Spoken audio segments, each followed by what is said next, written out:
Bonjour tout le monde, excusez-moi pour le son s'il distorsionne parce que personnellement je l'entends pas quand il distorsionne, seulement quand j'écoute la vidéo je le sais. Aujourd'hui c'est l'absolu en Jésus-Christ. J'ai écouté une vidéo d'un autre frère qui naturellement m'a beaucoup suscité de questionnements et je vous l'apporte à vous aussi, mais en rajoutant des choses que moi j'ai compris. On va commencer avec Jésus-Christ dans le désert. Jésus-Christ dans le désert a passé là 40 jours. Comment? Ben, dans la chaleur du désert, naturellement, et surtout, ne mangeant pas. Ça veut dire qu'il n'a pas mangé. Jésus-Christ était à jeun 40 jours dans le désert. Oui, ça existe. Il y a des humains qui peuvent être 3 semaines. Moi, j'ai vu des malades 3 semaines sans manger. Ils étaient malades.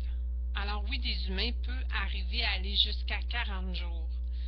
Mais c'est toujours mieux quand on est chrétien, qu'on est béni de Dieu, parce qu'on est vraiment favorisé dans sa présence.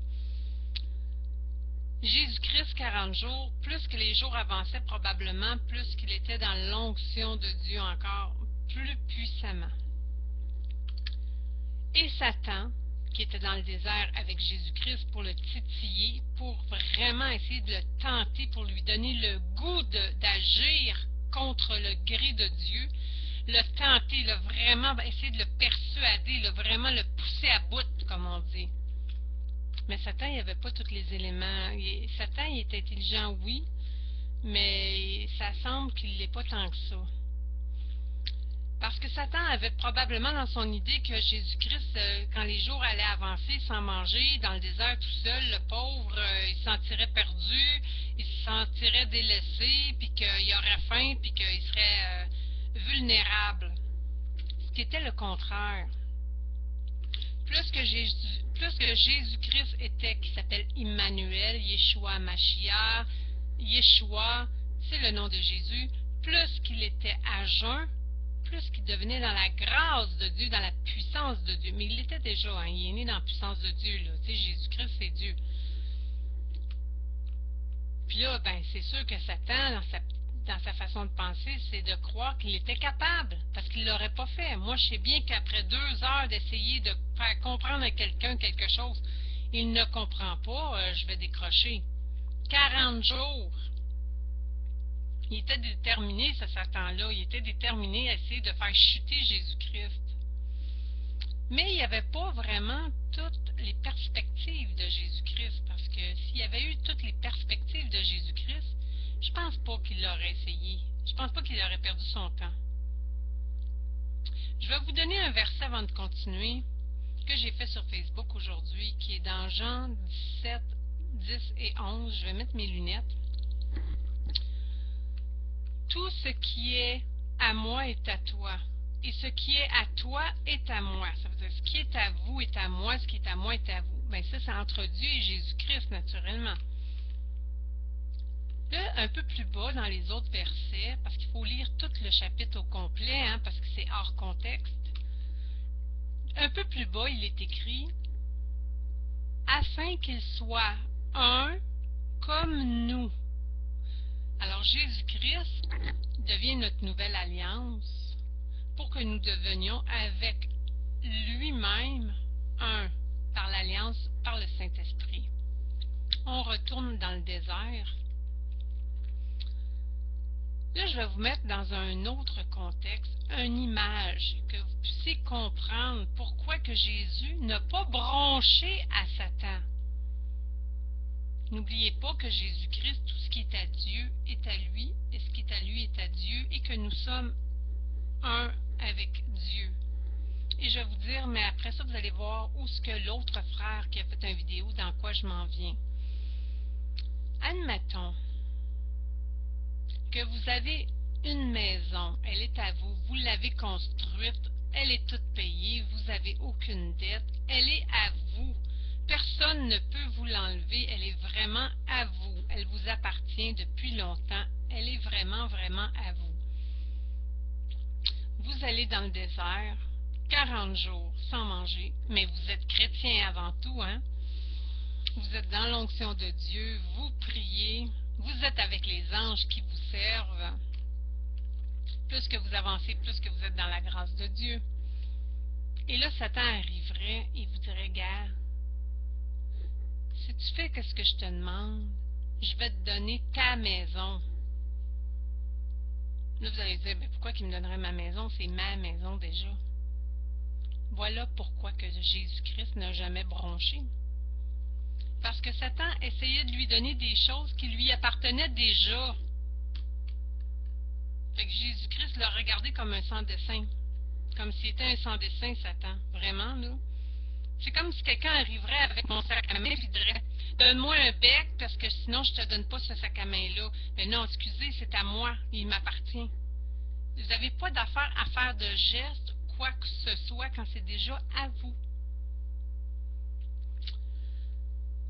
Et la vidéo que j'ai vue, on parlait des bénédictions que Dieu nous a déjà données. Parce que les gens parfois demandent des bénédictions à Dieu, des bénédictions, mais ils les ont déjà dès qu'ils deviennent chrétiens, dès qu'on est repenti, dès qu'on aime Dieu, dès qu'on est dans sa gloire. On a tout ça, ce paquet de cadeaux-là, on l'a déjà. Nous avons juste à ouvrir notre bouche et prendre autorité en prière, dire « Je prends autorité au nom de Jésus-Christ et le mauvais tu pars. » C'est pour ça que Jésus dans le désert il a dit « Arrière de moi, Satan, il est écrit que tu écouteras ton Dieu seul. » Alors c'est votre bénédiction ça aussi. Vous avez le droit de lui dire « Arrière de moi. » Oui, Satan est le prince de ce monde. Tout le monde le dit, ah, Satan, c'est le prince de ce monde. Oui, parce qu'il est là. Mais ce n'est pas à lui, le monde.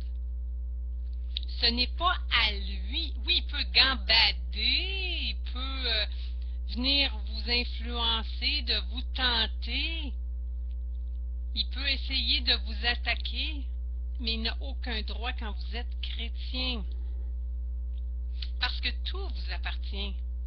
Tous les ténèbres vous appartiennent aussi parce que vous êtes au-dessus avec Dieu.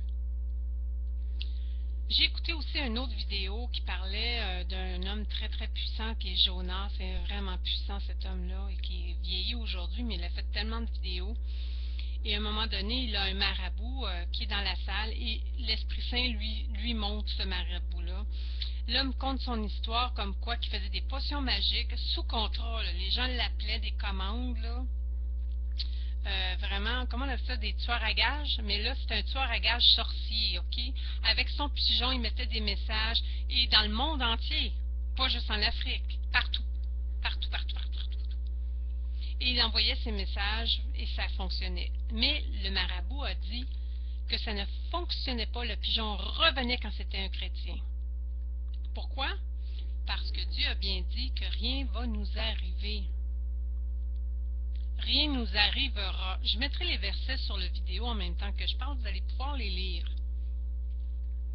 Alors, toutes les personnes qui ne sont pas chrétiennes sont sous les influences de ces choses sataniques-là. Et c'est pour ça que Jésus-Christ vous dit d'aller au-delà du monde, de propager la bonne nouvelle, pour que tout le monde soit protégé. Pour qu'ils aient les mêmes bénédictions que vous, qu'ils puissent aussi prier pour vous quand vous avez un besoin, pour qu'on ait plus de frères et de sœurs dans la prière, qu'on soit vraiment plus puissant, des miracles, là, des personnes, ça fait 4-5 ans qui ne marchent pas, quand on prie pour eux, ils marchent. Des enfants qui n'ont jamais marché de leur vie jusqu'à l'âge de 11 ans qui marchent. Des maladies neurologiques, l'enfant a toujours été comme ça, et puis il gigote tout le temps, puis il arrive dans une assemblée, on prie pour lui, puis c'est terminé devant nos yeux. Okay, on a des bénédictions, Dieu est là pour nous. Si ça ne vous arrive pas, c'est parce que vous ne lui faites pas confiance, et ça c'est un péché. On doit faire confiance à Dieu, ça veut dire croire.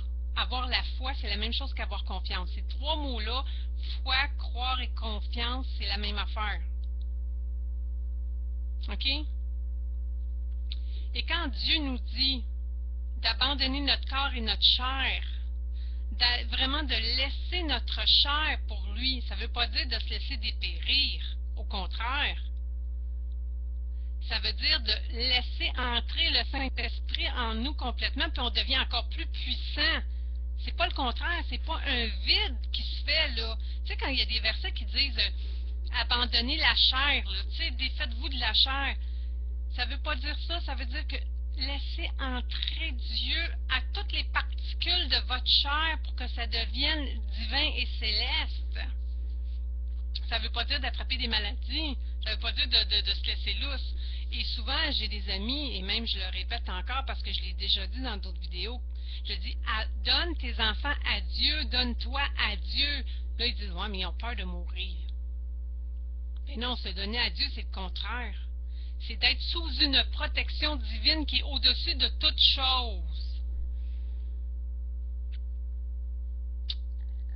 Laissez-vous pas tenter par Satan. Autant pour le sexe, la drogue, l'argent. Parce qu'avec Dieu, vous êtes comblé au-dessus de toute chose. Dieu peut vraiment nous combler de toutes choses, dans la paix, dans la joie, dans l'amour et l'harmonie. Les gens qui prennent de la drogue et de l'alcool se ramassent dans une autre dimension qui est perdue, perte de temps inutile, qui ne sert absolument à rien et qui détruit votre corps. Allez plutôt dans des assemblées, allez demander l'onction de Dieu sur vous, vous allez voir que ça frappe assez fort, merci beaucoup. Et quand vous êtes dans cette onction-là puissante, c'est le temps de prier.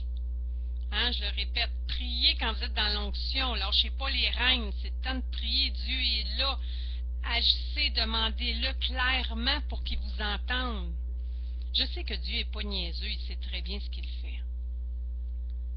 Et c'est bizarre aussi dans un sens pour les gens qui ne connaissent pas Dieu de dire « Ouais, mais si Dieu, il nous l'aurait dit bien avant. » Ben Dieu vous le dit. Mais c'est parce que Dieu vous laisse libre de choisir. Ça, c'est sa volonté. Maintenant, il veut voir votre volonté à vous. C'est quoi votre volonté à vous? C'est quoi vous voulez dans votre vie? Vous voulez être dépérir, être dans le monde, puis vivre que le monde vous fasse du mal? Hey, juste une petite prière quand ça va mal, là, dire Dieu, que toute arme forgée contre moi soit sans effet. Pouf, c'est terminé, le problème s'en va, le monde oublie tout. C'est merveilleux. Alors, propagez la bonne nouvelle, dites aux gens, à vos amis, à vos cousins. Alors, je demande à Dieu maintenant, au nom du Seigneur Jésus-Christ, que toute personne qui écoute cette vidéo, ainsi que moi-même, Seigneur Dieu, que quand nous allons vouloir parler de toi, Seigneur Dieu, fais en sorte, Seigneur Dieu, que ce soit puissant, que tu veuilles toucher les gens qui s'approchent de nous et qu'ils ne soient pas réticents, Seigneur Dieu, que ces gens-là vont vraiment être absorbés par ta parole, Seigneur Dieu, et vont vouloir vraiment être convertis en ton nom, Seigneur Jésus-Christ. Amen. Je vous dis, soyez bénis tout le monde. Bye bye.